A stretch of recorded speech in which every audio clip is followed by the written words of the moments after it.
Rushikonda palace అంశంపై AP cabinet sub committee virtual గా భేటీ అయింది.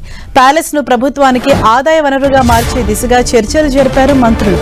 ప్యాలెస్ ను ప్రజల సందర్శనకు వినియోగించాలని సబ్ కమిటీ నిర్ణయించింది. అలాగే గత 4 మీటింగుల్లో తీసుకున్న నిర్ణయాలపై కూడా ఈ వర్చువల్ మీటింగ్ లో ప్రస్తావించారు మంత్రులు. రుషికొండపై 4800 చదరపు మీటర్ల భూమి అందుబాటులో ఉన్నట్లు కమిటీ గుర్తించిందన్నారు మంత్రి కందుల దుర్గేష్. ఖాళీగా ఉన్న భూములను అంతర్జాతీయ స్థాయి హోటల్స్ కి లీజుకి ఇవ్వాలని నిర్ణయించారు.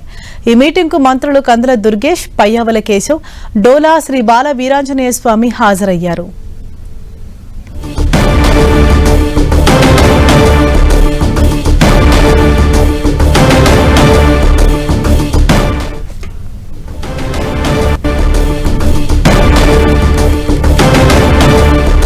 రుషికొండ ప్యాలెస్ అంశంపై AP cabinet sub committee virtual గా భేటీ అయింది. ప్యాలెస్ ను ప్రభుత్వానికి ఆదాయ వనరుగా మార్చే దిశగా చర్చలు జరిపారు మంత్రులు.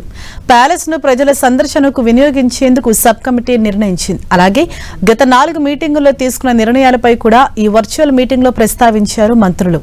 రుషికొండపై 4800 చదరపు మీటర్ల భూమి అందుబాటులో ఉన్నట్లు కమిటీ గుర్తించిందన్నారు మంత్రి కందుల దుర్గేష్. ఖాళీగా ఉన్న భూములను అంతర్జాతీయ స్థాయి హోటల్స్ కి లీజుకి ఇవ్వాలని నిర్ణయించారు. ఈ మీటింగ్ కు మంత్రులు కందుల దుర్గేష్, పయ్యావుల కేశవ్, డోలా శ్రీ బాల వీరాంజనేయ స్వామి హాజరయ్యారు.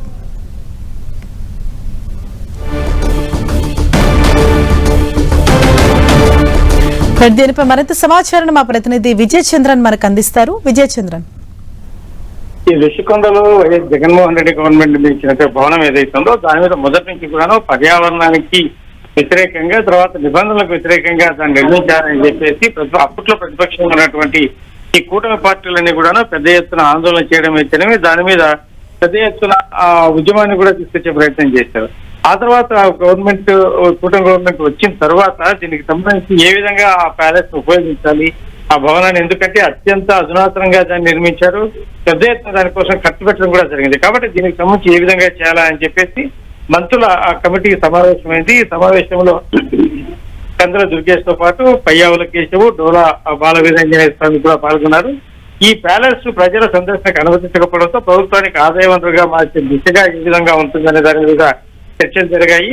సిఆర్జీ నిబంధనల ప్రకారము హిల్టాప్ పైన 2400 చదరపు మీటర్లు, అలాగే కొండ కింద 2400 చదరపు కిలోమీటర్లు, మొత్తంగా 4800 చదరపు మీటర్ల భూమి అందుబాటులో ఉంది అని చెప్పేసి గుర్తించారు.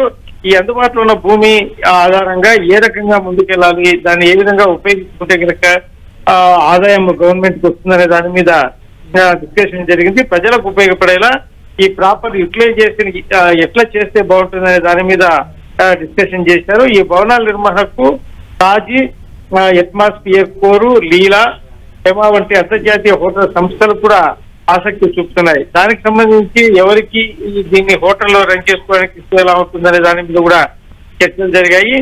దాని తుది నిర్ణయం అయితే కనుక వీళ్ళు సీఎం చంద్రబాబు నాయుడు దృష్టికి తీసుకెళ్లాల్సిన పరిస్థితి ఉంది.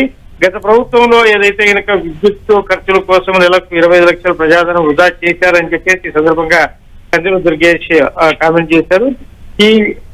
ఈ అంశాల్లో తుది నివేదికను చంద్రబాబు నాయుడుకు సమర్పిస్తామని, ఆ తర్వాత సీఎం చంద్రబాబు నాయుడు ఏ విధంగా ఆ నిర్ణయం తీసుకుంటారో తర్వాత దానికి సంబంధించి కేబినెట్ లో చర్చించి ఒక నిర్ణయం తీసుకోవాలని చెప్పేసి కేబినెట్ సబ్ కమిటీలో నిర్ణయం తీసుకోవడం జరిగింది. Right, thank you Vijay Chandran.